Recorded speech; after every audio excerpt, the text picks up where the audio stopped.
యేసంటే ఎవరో తెలుసా, ప్రేమంటే ఎవరో తెలుసా, దేవుడంటే ఎవరో తెలుసా, త్యాగమంటే ఎవరో తెలుసా.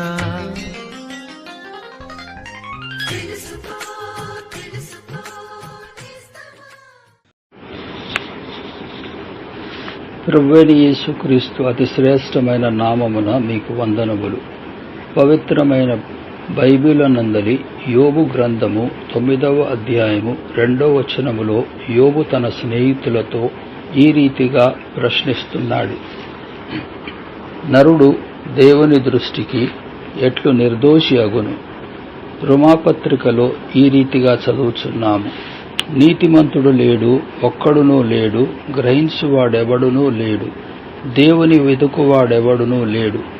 అందరునూ త్రోవ తప్పి ఏకముగా పలికి మాలిన వారైరి. మేలు చేయువాడు లేడు, ఒక్కడైనను లేడు. నాశనమును కష్టమును వారి మార్గములలో ఉన్నవి, శాంతి మార్గము వారెరుగరు. వారి కనుల ఎదుట దేవుని భయము లేదు.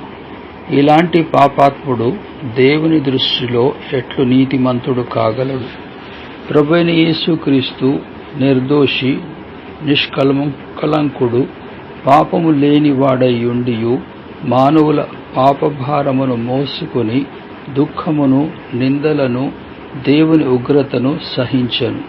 ప్రభువైన యేసుక్రీస్తు యొక్క నీతి సంబంధమైన ఈ కార్యము సకల మానవులను నీతిమంతులుగా తీర్చునదాయను.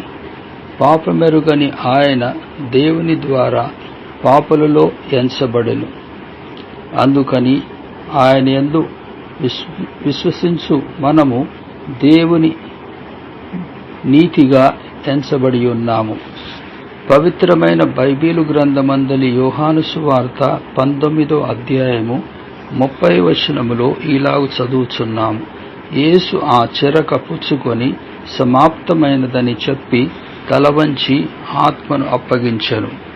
ప్రభువు ఎప్పుడైతే సమాప్తమాయననెనో అప్పుడు మానవుని నీతిమంతునిగా తీర్చు కార్యము పూర్తి ఆయను.